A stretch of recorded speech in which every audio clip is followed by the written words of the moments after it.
प्रिय विद्यार्थियों, हम पढ़ रहे हैं कक्षा 12 में लाभ न कमाने वाली संस्थाओं में लेखांकन। लाभ न कमाने वाली संस्थाओं में लेखांकन के संदर्भ में हमने जो पहले पढ़ा है उसमें विभिन्न प्रकार की ऐसी संस्थाएं हैं जो समाज के कई कार्य करती हैं, जिनका उद्देश्य धन कमाना, लाभ प्राप्त करना नहीं होता है, किंतु समाज कल्याण का कार्य करना होता है। जैसे विभिन्न प्रकार की क्लब जो हैं या विद्यालय, अनाथालय, अस्पताल, ये सब इसी श्रेणी में आते हैं। ये लाभ न कमाने वाली संस्थाओं के आय के विभिन्न प्रकार के स्रोत होते हैं, जैसे चंदा प्राप्त करना, सदस्यता शुल्क प्राप्त करना, प्रवेश शुल्क प्राप्त करना, दान के रूप में कुछ राशि प्राप्त करना, भेंट या उपहार के रूप में राशि प्राप्त करना, राज्य की आर्थिक सहायता मतलब राज्य सरकार या केंद्र सरकार से कोई सहायता प्राप्त करना, विनियोग की आय, लाभांश एवं ब्याज के रूप में कुछ राशि प्राप्त करना, मनोरंजन एवं खेलकूद की गतिविधियों का संचालन करके लाभ आय प्राप्त करना। इस प्रकार ये इनके आय के स्रोत होते हैं। उसी प्रकार इनके खर्च भी होते हैं, जिन्हें हम व्यय कहते हैं। तो व्यय के रूप में इनके जो खर्च होते हैं, इन संस्थाओं को अपने उद्देश्य की पूर्ति हेतु खर्च भी करना पड़ता है। तो ये कहाँ खर्च करते हैं?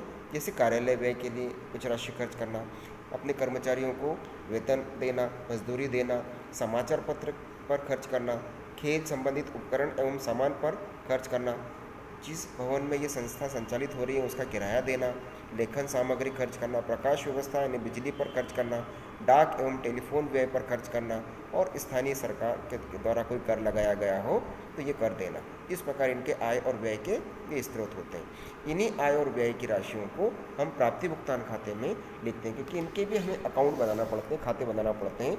इनको भी अपनी स्थितियाँ प्रस्तुत करना पड़ती है खाते बनाकर।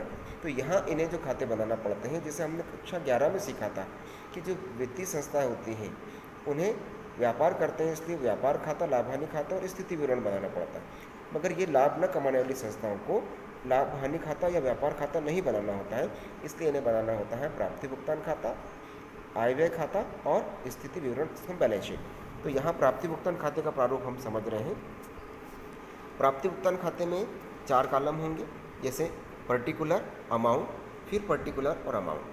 शुरू के 2 कॉलम हमारे डेबिट साइड के होते हैं और बाद के 2 कॉलम हमारे क्रेडिट के होते हैं। जैसा पहले हमने समझा था वैसे वही प्रकार है। अब यहाँ डेबिट साइड में प्राप्तियाँ होती हैं।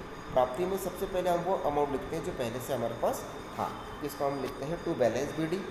उसके बाद नीचे जितनी भी हमारी प्राप्तियाँ होती हैं उनको लिखते हैं, जैसे entrance fees, life membership fees, subscription यानी चंदा, donation, income from lectures, interest on investment, income from concert, sale of old newspaper, sale of furniture, profit from entertainment, rent received यदि किया हो, लोन फ्रॉम गवर्नमेंट और other receipt. ये सभी हमारी प्राप्तियाँ होती हैं, इनको हम डेबिट साइड में लिखते हैं, जिसको हम बोलते हैं प्राप्तियाँ या रिसिप्ट साइड। क्रेडिट में हम लिखते हैं भुगतान या पेमेंट्स, जिसमें रेंट एंड रेट्स जो हमने पे किया है, सैलरीज स्टाफ की, इलेक्ट्रिसिटी बिल यदि हमने पे किया है, फर्नीचर यदि परचेज़ किया है तो फर्नीचर का भी हमने एक्सपेंस पेमेंट किया है, ऑफिस एक्सपेंसेस हमारे जो हैं, प्रिंटिंग एंड स्टेशनरी पर खर्च किया है, लाइब्रेरी की बुक्स परचेज़ की हो तो एक्सपेंसेस है हमारे लिए, इन्वेस्टमेंट हम किया हो, क्रेडिटर्स का पेमेंट किया हो, इंश्योरेंस प्रीमियम का पेमेंट किया हो, किसी पुराने फर्नीचर को या बिल्डिंग का रिपेयर कराया हो, है ना, और सन्ड्री एक्सपेंसेस यदि कोई भी हो। इस प्रकार हम इसमें एक्सपेंसेस क्रेडिट साइड में लिखते हैं। लास्ट में हम टोटल लगाते हैं। डेबिट साइड के टोटल में से क्रेडिट साइड के टोटल को माइनस करने के बाद जो डिफरेंस बचता है हमारा, वो हमारा कैश का क्लोजिंग बैलेंस होता है, इसलिए इसको हम क्रेडिट में लिखते हैं बाय बैलेंस शीट। और इस प्रकार हमारा प्राप्ति भुगतान खाता बनता है। इस प्रारूप को आप लोग अच्छे समझ लें, याद करें, और इसी आधार पर हम लोग प्राप्ति भुगतान खाते के क्वेश्चंस करना होंगे, इसलिए इसको समझना आवश्यक है।